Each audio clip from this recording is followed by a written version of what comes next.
Hello good morning. मैं Ranjit BGMI इस class से बीजीएमआई इस क्लास में आपका स्वागत है। आज की इस क्लास में इंडियन ज्योग्राफी में जो इंडियन रिवर हम लोग पढ़ रहे थे, बताई जा रही थी, तो उसका अगला क्लास यानी कि आज हम लोग नर्मदा नदी के बारे में देखेंगे। ठीक है। और इस नर्मदा नदी में बहुत सारी अच्छी अच्छी क्वेश्चन है कि नर्मदा नदी भारत के कितने राज्यों से होकर बहती है। 3 राज्यों से, मध्य प्रदेश, महाराष्ट्र और गुजरात। ठीक है।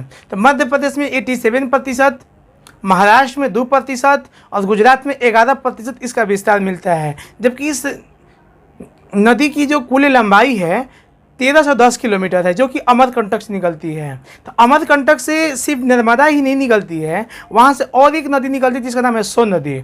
ठीक है। लेकिन कभी कभी बुक में कोई बुक में देता है कि अमरकंटक से 3 नदियाँ निकलती है। ऐसा कुछ नहीं है।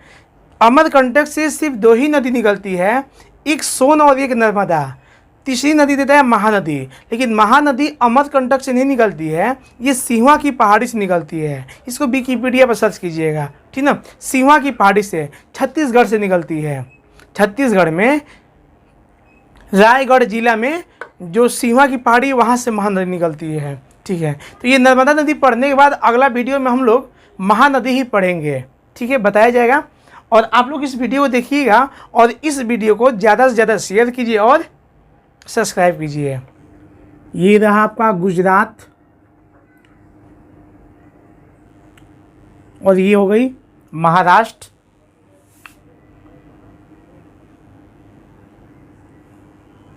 और ये रहा मध्य प्रदेश। और इस मध्य प्रदेश के इधर बगल में मिलेगा आपका छत्तीसगढ़। इसका नाम है छत्तीसगढ़। छत्तीसगढ़, मध्य प्रदेश, ये महाराष्ट्र, ये मध्य प्रदेश, ये आपकी गुजरात है। तो हमें आज नर्मदा नदी के बारे में देखनी है। ध्यान दीजिएगा आप लोग। बस इसको बस ये समझिएगा कि ये एक पर्वत है, जिस पर्वत का नाम है मैकाल पर्वत। और ये जो मैकाल पर्वत है, यहाँ पर लिख देते हैं, इसका क्या नाम है, मैकाल। अब ये जो मैकाल पर्वत है, तो ये मैकाल पर्वत के पास मध्य प्रदेश में एक पहाड़ी है। और इस पहाड़ी को हम लोग अमरकंटक की पहाड़ी के नाम से जानते हैं। ठीक है। और इस अमरकंटक की पहाड़ी से एक नदी निकल गई, जिस नदी को हम लोग नर्मदा नदी के नाम से जानते हैं। तो ये अमरकंटक से जो ये नदी निकली, तो इस नदी का नाम क्या बोलिएगा, नर्मदा नदी। जब हम नर्मदा नदी की बात करते हैं, तो नर्मदा नदी अरब सागर में गिरने वाली भारत की सबसे बड़ी नदी। नर्मदा नदी एक स्वरी का निर्माण करने वाली भारत की सबसे बड़ी नदी। नर्मदा नदी भ्रंश घाटी से होकर बहने वाली भारत की सबसे बड़ी नदी। लेकिन यहाँ पर क्वेश्चन आता है कि अरब सागर में गिरने वाली सबसे बड़ी नदी कौन सी है। तो अरब सागर में गिरने वाली सबसे बड़ी नदी सिंधु नदी है। जबकि भारत की पूछेगी कि अरब सागर में गिरने वाली भारत की सबसे बड़ी नदी नर्मदा नदी है। इतना ही नहीं, नर्मदा नदी भारत को लगभग 2 बराबर भागों में विभाजित करती है। ठीक है। ये नर्मदा नदी जो है, ये भारत के 3 राज्यों से होकर बहती है। और इस नर्मदा नदी की जो लंबाई है, ये 1310 किलोमीटर। कितना याद कीजिएगा, 1310 किलोमीटर। यही हम नर्मदा नदी को 1310 किलोमीटर है, हाँ, तो इस लंबाई को हम यूं ही ऐसे बोल सकते हैं कि ये जो नर्मदा है, ये भारत के 3 राज्यों में जो बहती है। तो एक का नाम हो गया आपका गुजरात, एक का नाम हो गया मध्य प्रदेश, ठीक है, और एक का नाम हो गया महाराष्ट्र। तो महाराष्ट्र, मध्य प्रदेश और गुजरात। तो नर्मदा नदी को अगर हम बोलते हैं 100%, तो इस आधार पर ये 87% कहाँ बहता है, मध्य प्रदेश में। जबकि 2% महाराष्ट्र में, और शेष बचा हुआ 11% कहाँ बह गई, गुजरात में। तो ये भी एक डाटा आप लोग को याद करनी होगी, ठीक है। इसके जरा सा और देखते हैं कि नर्मदा नदी के दक्षिण में एक पर्वत है, जिस पर्वत श्रेणी का नाम है सतपुड़ा पर्वत श्रेणी। तो सतपुड़ा पर्वत श्रेणी हम अपने क्लास में बता दिए थे, पर्वत वाले क्लास में, फिर यहाँ पर लिख लीजिए सतपुड़ा पर्वत श्रेणी। अभी जो सतपुड़ा पर्वत श्रेणी है ये नर्मदा नदी के दक्षिण में है, ठीक है। और नर्मदा नदी के उत्तर में भी एक पहाड़ी है, और इस पहाड़ी को हम लोग विंध्याचल पर्वत के नाम से, विंध्याचल पर्वत के नाम से जानते हैं। तो विंध्याचल पर्वत भी पढ़ा दिया गया है, ठीक है। डिस्क्रिप्शन में ये दोनों पर्वत का लिंक हम छोड़ देंगे, डाल देंगे, देखिएगा। तो जो नर्मदा नदी है ये विंध्याचल पर्वत और सतपुड़ा पर्वत के मध्य, इन दोनों पर्वतों के जो फॉल्ट हैं, जो भ्रंश है, इस भ्रंश से होकर बहती है। इसीलिए भ्रंश घाटी से होकर बहने वाली नदियों में ये नदी है, नर्मदा नदी है। इतना ही नहीं, नर्मदा नदी भ्रंश घाटी से होकर बहने वाली भारत की सबसे बड़ी नदी है, ठीक है। तो यहाँ पे हल्का हल्का बात लिखते हैं हम लोग, जैसे हम लिखते हैं नर्मदा नदी, समझने की कोशिश कीजिएगा। हम कभी भी किसी चीज़ को याद नहीं कर सकते हैं, हम सिर्फ उसे समझ सकते हैं। क्या कर सकते हैं, समझ के उसको अपना कर सकते हैं, देखिएगा। तो ये जो नर्मदा नदी है, तो सबसे पहले बोलेंगे कि नर्मदा नदी भारत को लगभग दो बराबर भागों में विभाजित करती है या बांटती है, ठीक है। अब इसके बाद देखिएगा कि जो नर्मदा नदी है अरब सागर में गिरने वाली भारत की सबसे बड़ी नदी है, ठीक है। नर्मदा नदी एक्सुअरी का निर्माण करने वाली भारत की सबसे बड़ी नदी है। नर्मदा नदी भ्रंश घाटी से होकर बहने वाली भारत की सबसे बड़ी नदी है, ठीक है। अगर हम यहाँ पे बोलते हैं कि भारत को दो भागों में बांटने वाली नदी कौन सी है, तो नर्मदा है। तो इससे एक क्वेश्चन बन रहा है कि भारत को और भी दो भागों में कौन कौन सी बांटती है। तो एक पर्वत और एक कर्क रेखा और एक नदी। तो नदी में नर्मदा, पर्वत में विंध्याचल पर्वत, और इसके बाद भी क्या देखिएगा कि रेखा में जानते ही हैं 8 राज्यों से कर्क रेखा, ठीक है। तो ये आपकी नोट पॉइंट थी। अब हम लोग देख लिए कि जो नर्मदा है ये मध्य प्रदेश में 87% बह गई, महाराष्ट्र में बोलिए लिख देते हैं यहाँ पर 2%, और गुजरात में 11%। लेकिन इस नर्मदा की जो कुल लंबाई है, ये लंबाई कितनी है, 1310 किलोमीटर।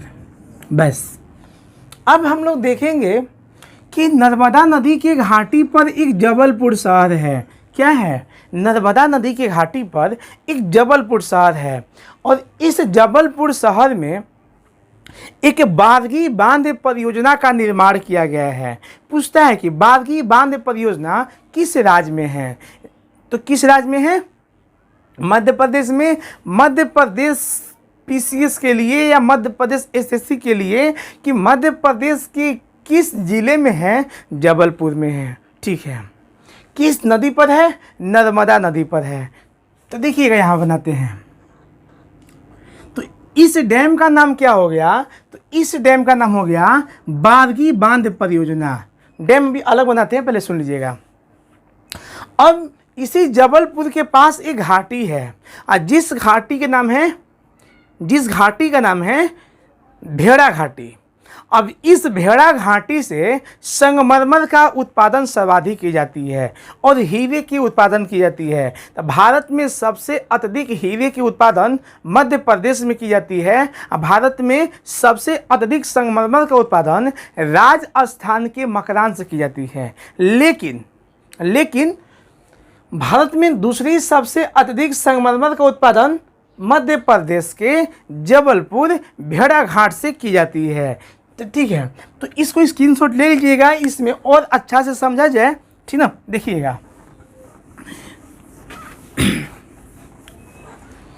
जैसे कि आप लोग इस फिगर को देख रहे होंगे, चलिए ठीक।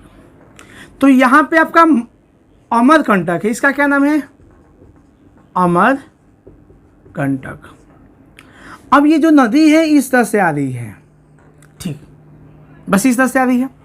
अब जब नदी इस तरह से आ रही है तो यहाँ पर एक डैम है। क्या है?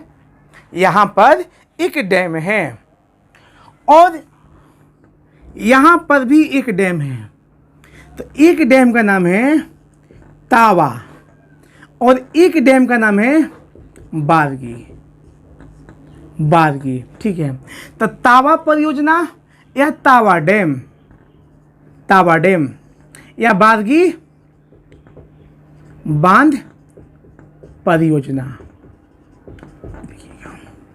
इसके बाद और भी दो डैम का नाम याद रखिएगा, ओकेरेश्वर और नर्मदा। लिखते हैं यहाँ पर ओकेरेश्वर बांध और नर्मदा। 1 2 3 1 ये 4। देखिएगा, तो ये हो गई नर्मदा, ये हो गया ओकेरेश्वर, ये हो गया तावा, ये हो गया बारगी। अब ये है महेश्वर। क्या है? इसका नाम हो गया महेश्वर बांध परियोजना। तो अब इन जगह का भी नाम याद रखा जाए। सबसे पहले तो याद है कि अब देखिएगा, एक तो और भी देख लेते हैं पहले, तब इसका चर्चा किया जाएगा। इसका नाम है सरदार सरोवर बांध परियोजना। जी, तो इसका क्या नाम है? सरदार सरोवर बांध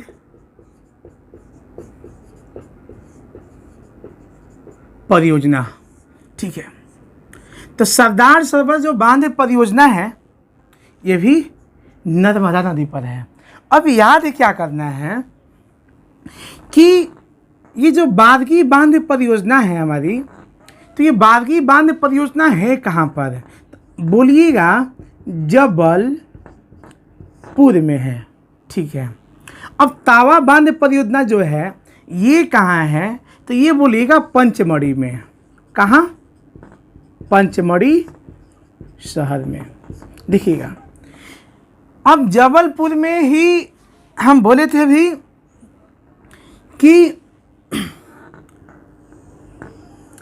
यहाँ पर एक घाटी है, जिस घाटी का नाम है भेड़ा घाटी।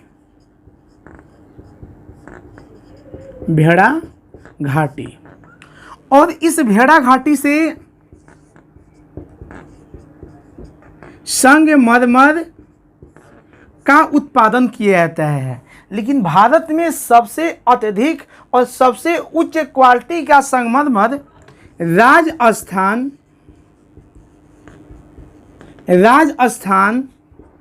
के मकरान से की जाती है।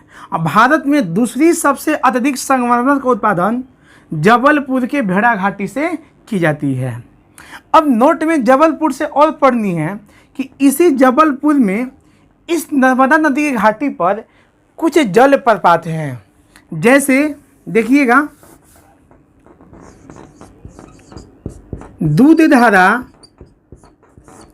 कपिलधारा, सहस्त्रधारा,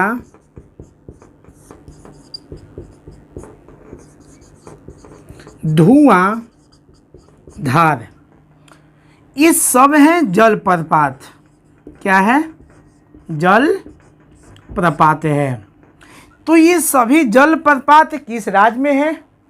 मध्य प्रदेश में, और ये सभी जलप्रपात का निर्माण नर्मदा नदी के द्वारा हुआ है। ठीक है, और ये सब जलप्रपात जबलपुर में है, जबलपुर जिला में है, तो ये भी आपको याद हो गया होगा। अब पंचमढ़ी के बारे में देखते हैं। तो पंचमढ़ी जो है यह मध्य प्रदेश का हिल स्टेशन है। तो पूछता है कि मध्य प्रदेश का पर्वतीय शहर का नाम बतलाइए। तो पर्वतीय शहर, तो मध्य प्रदेश का जो पर्वतीय शहर है वो पंचमढ़ी है।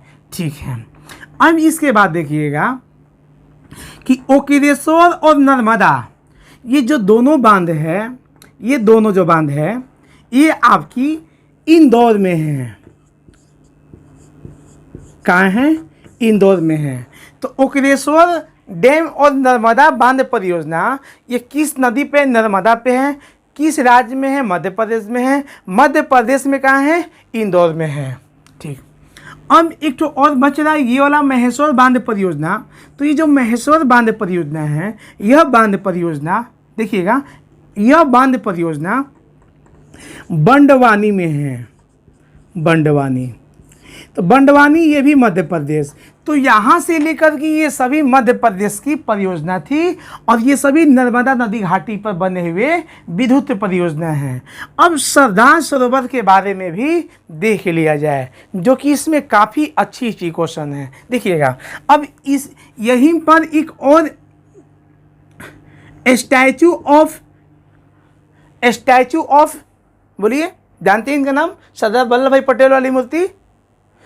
तो ये जो प्रतिमा है ये भी नर्मदा नदी के घाटी पर बनाया गया है, और नर्मदा नदी के घाटी पर गुजरात के नर्मदा जिला में, गुजरात के नर्मदा जिला में नर्मदा नदी के घाटी पर, तो उस टापू का नाम है साधु बेटा।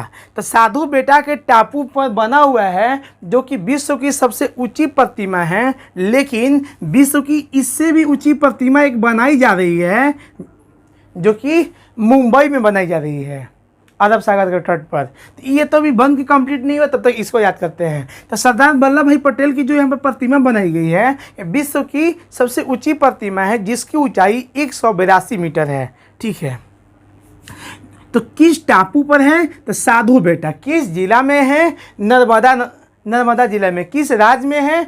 गुजरात में है। अब इतने, इसकी ऊंचाई कितनी है? 182 मीटर है। तो इस तरह से इसके बारे में भी जान गए। इसको बनाया किसने है? तो राम सुतार ने बनाए हैं। ठीक है, तो कारीगर का भी नाम।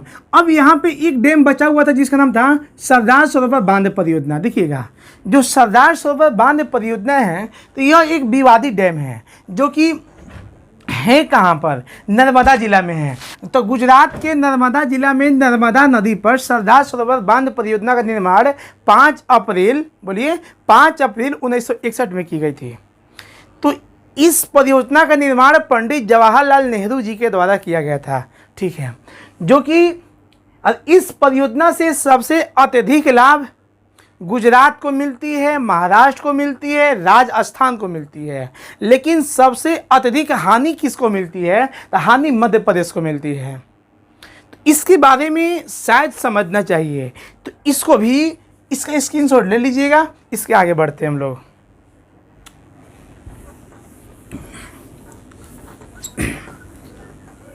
देखिएगा,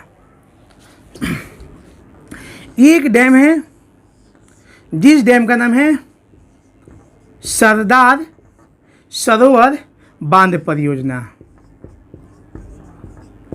बांध परियोजना। अब ये जो सरदार सरोवर बांध परियोजना है, इसका उद्घाटन या निर्माण पंडित जवाहर लाल नेहरू के द्वारा किया गया था। ठीक है, उद्घाटन कब हुई थी? 5 अप्रैल 1961 ईस्वी को। 2 क्वेश्चन, सरदार सरोवर बांध परियोजना किस नदी पर है? आप बोलिएगा कि नर्मदा नदी पर है। ये है कहाँ पर, स्थान पूछता है।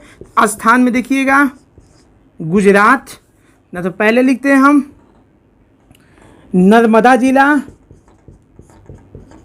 तो नर्मदा जिला कहाँ है, गुजरात में है। ये जो सरदार सरोवर बांध परियोजना है, यह एक विवादित परियोजना है, विवादित परियोजना है। अब विवादित परियोजना कैसे हुई देखिएगा। तो इस परियोजना का हाइट बढ़ाने के लिए प्रयास किया गया था। तो पहले इसकी जो हाइट थी, पहले इस परियोजना का जो हाइट था 126.9 मीटर थी। 126.9 मीटर था।